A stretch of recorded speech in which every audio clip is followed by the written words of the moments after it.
Alrighty, day 6 in Tassie, Queenstown. Just leaving the area now, going to head up over those mountains, across the lakes, and out to Derwent Bridge and have a look around there.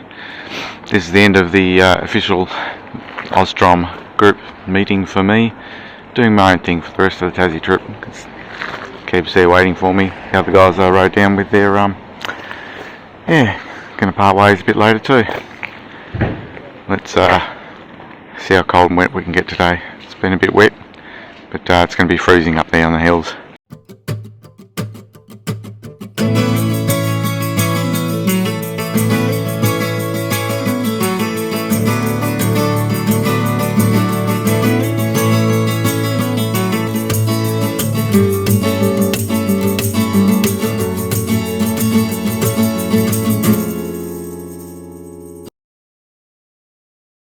I would have liked to have stayed another night in Queenstown to explore the area, and I originally had planned to do that. I did have another night booked there at the motel originally, but there were just so many things I wanted to see and do in Tasmania that I just felt the need to hit the road and just get out and see a bit more of the state. And the others that I was travelling with, they were heading off that day as well, so it really was a bit sad to be leaving the whole group, all those V-Strom guys that had come from all over Australia to join us there in Tasmania. We had such a great time over a few days. It was absolutely amazing being a part of that. And as with any great event, it's always sad to see it end. But it had to, and we all had to keep hitting the road and travelling on our own separate journeys. So we hit the road and headed east, leaving Tasmania's west coast. But before we left Queenstown, we stopped off at the Iron Blow lookout. The Iron Blow is the site of the old open cut gold mine. This is nuts.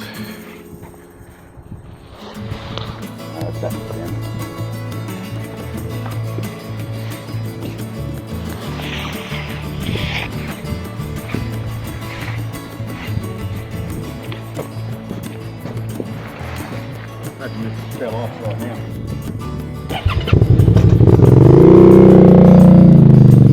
It's a crazy landscape. The open cut mine is now full of water and has turned into a nice little blue lake. It's a great spot just to stop and check out the landscape around Queenstown. As mentioned previously in my last video, Queenstown was an old mining area.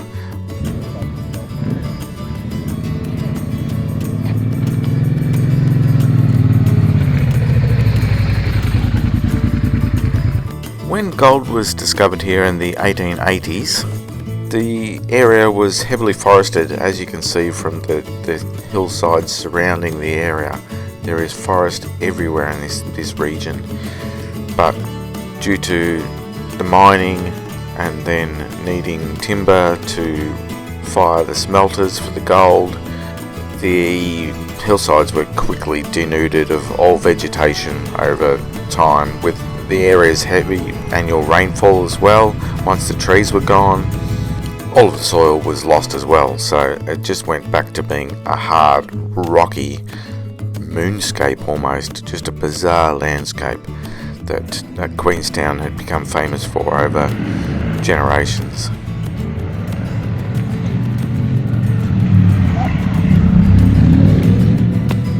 Mining is still going on in this region, but to a far lesser extent, and these days they know a little bit more about managing the environment, you would think.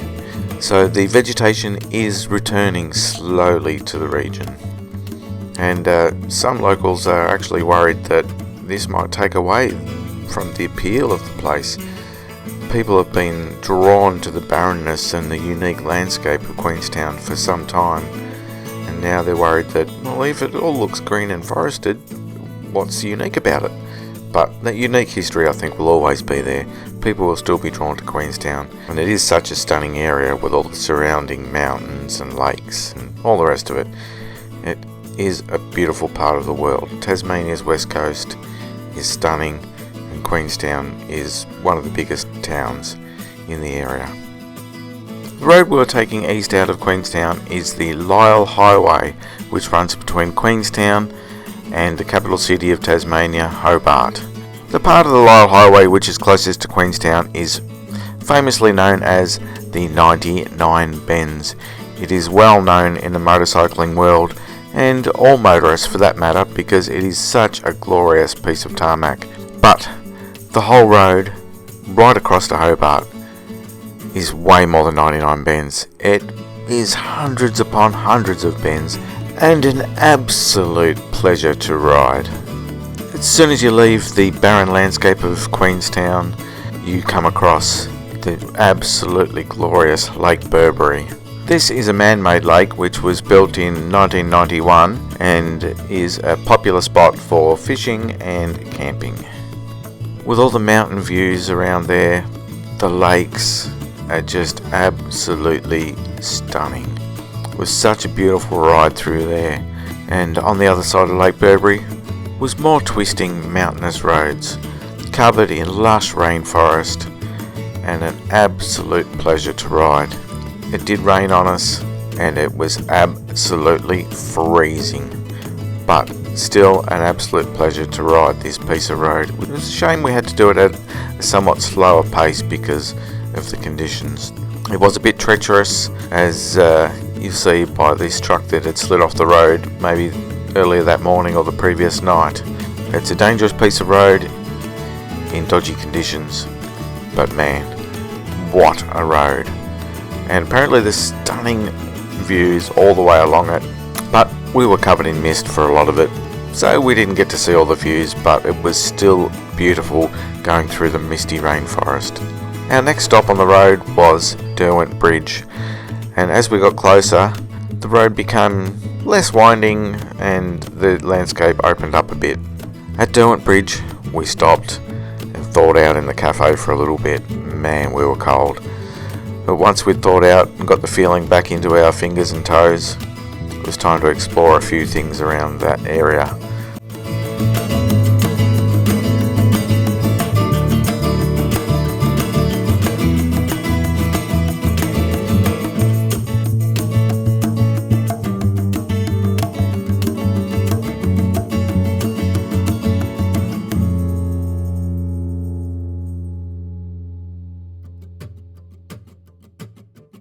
Derwent Bridge is a stop-off point for Lake St Clair, which is part of the Cradle Mountain Lake St Clair National Park, and one of those iconic, famous places in Tasmania. It is absolutely stunning. I keep saying it, there's just absolutely stunning scenery everywhere in Tasmania. But right smack bang in the middle of it is Cradle Mountain, which you'll see a little bit later in this series, and Lake St Clair at the south end of the park, which was beautiful. After a brief stop off at Lake St Clair to check it out, we headed back through Derwent Bridge again and over to something known as the Wall.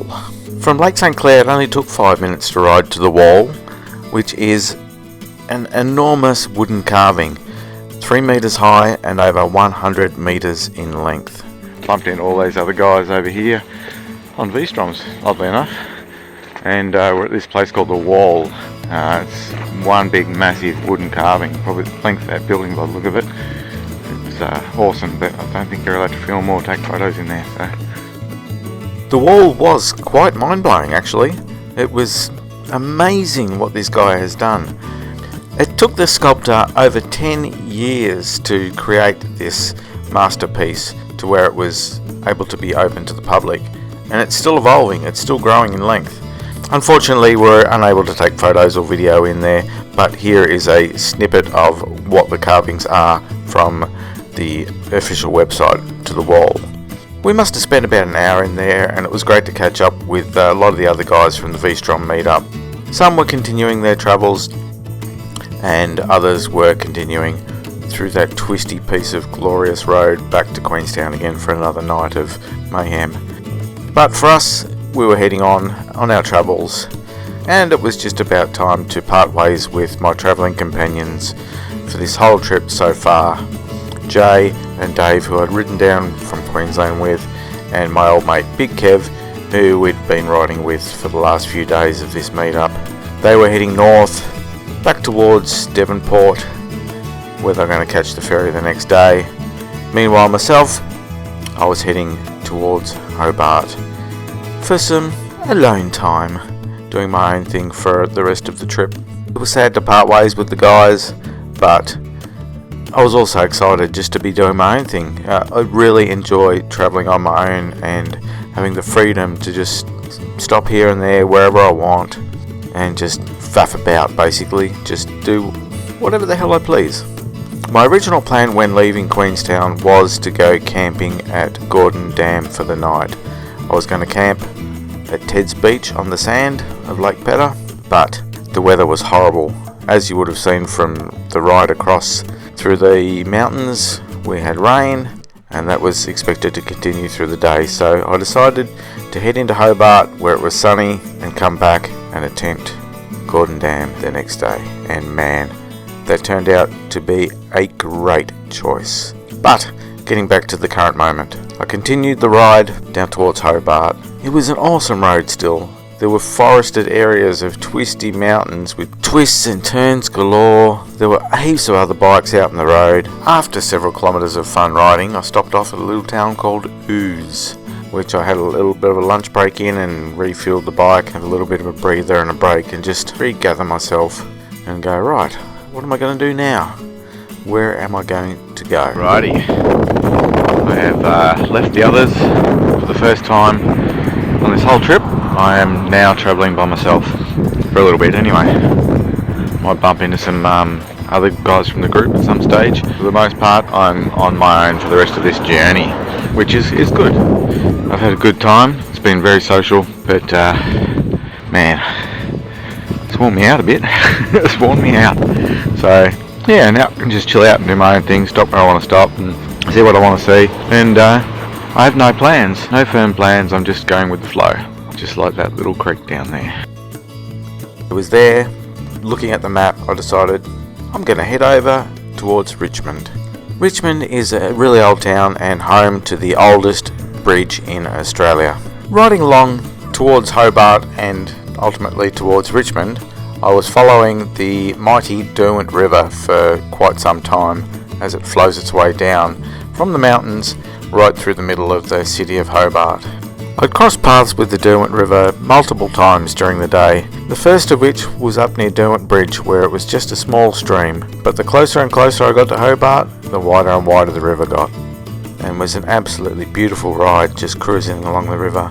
As I neared Hobart, it was insanely wide. I stopped for a few photos here and there with the mountains in the background. I just had to take a little side trip and ride across the river on this causeway there. It was there that I caught my first glimpse of the famous Mount Wellington, which towers menacingly above the city of Hobart. And I turned around and went back the opposite way and enjoyed the views from the opposite direction for a short stint. I must have mucked about there for about half an hour or so, just dicking about, taking photos, stopping here, there and everywhere along the river. But I still had to continue my travels. So it was back along the Derwent River.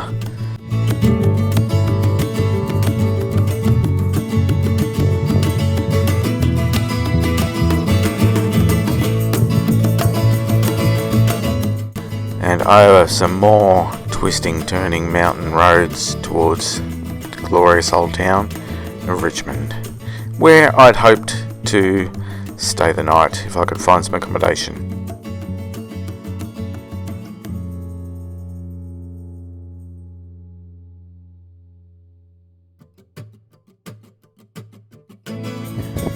Well, it was a bit of a last minute decision at halfway through the afternoon to head over to Richmond. I was heading in the general direction of Hobart. And I thought, what am I going to do for like an afternoon? I thought, I know, I'll go over to Richmond and see Australia's oldest bridge. This is it, the Richmond Bridge. It's pretty famous. I've known of it since I was a kid. So for a long time I've wanted to see this bridge. I love a bit of history, I love old things, I love bridges. And this has always appealed to me to see this. I remember my parents coming here maybe when I was a teenager, but I didn't come on that trip. And yeah, I've wanted to come and see it for a long time, so here I am. So it was built by convicts, this bridge, and unskilled labour, which is why it's a bit wonky. You sort of look at it and it sort of goes up and down and wobbles all over the place. That's because they weren't skilled tradesmen. It was built by convicts in very cruel conditions. All the rock was mined locally. After finally ticking that bridge off my bucket list, and a long ride to get there, I really needed to go and find a toilet and try and find somewhere to stay that evening. So I explored a little bit more of the town, found myself a toilet, and tried unsuccessfully to find a place to stay in Richmond. There was absolutely nothing within my budget available for that night. So it was off to Hobart for the night, but I'll save those adventures for the next video. Thanks for watching, guys. I'll see you on that one. It seemed like it would be a simple ride, but this turned out to be one of the scariest rides I've ever done.